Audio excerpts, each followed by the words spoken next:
World War II. People wanted to buy the house, they were sending them deposits. There's seats down here if you ladies would like to get them. Gentlemen?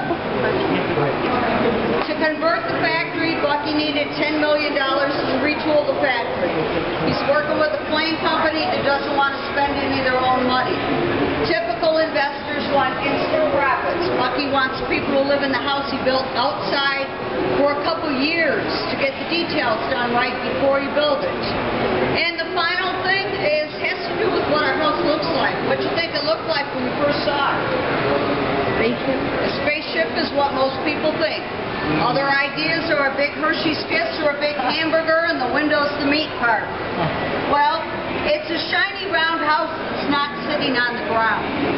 So imagine you trying to get $10 million to convert a factory, or you going and talking to your banker trying to get a mortgage on a new house that he thinks looks like a spaceship. What's he going to say to you? Yeah, he's going to say, I bet you there's lots of laughing too. A lot of people just saw Bucky as a crazy inventor. They are not going to invest their money in a house this different.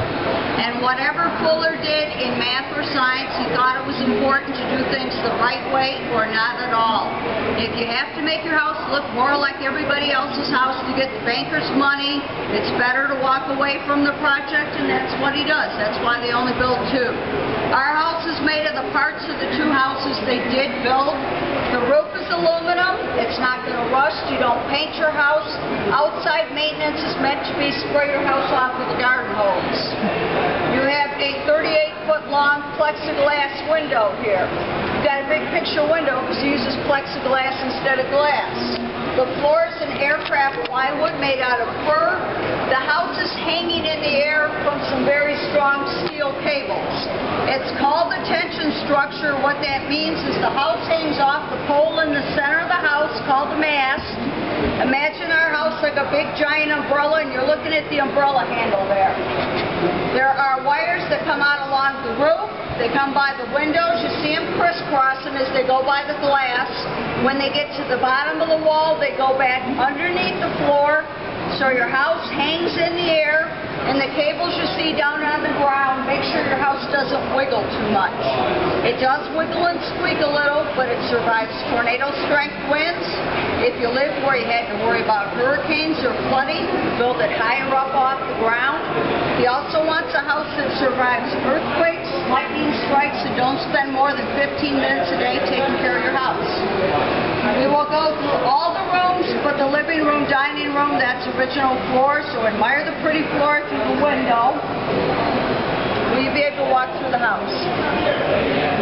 No, I'll wait for her. Okay. There's some things I'll be able to show from the front door, so I want to walk her over there, and when everybody else goes in the house, you can bring her over here, and the other presenter will be able to show you some of the kitchen from the outside. We figure out how to do it. Okay? And have a good look at that living room. If you happen to have any food, water bottles, you can leave that at the end of the bench on the box. You'll pick it up when you come out of the house. And I'm going to show her the front closet from the front door. When the wheelchair comes back this way, if you can kind of give her an explanation of the kitchen from the outside. Oh, okay, then she can't walk through. Oh.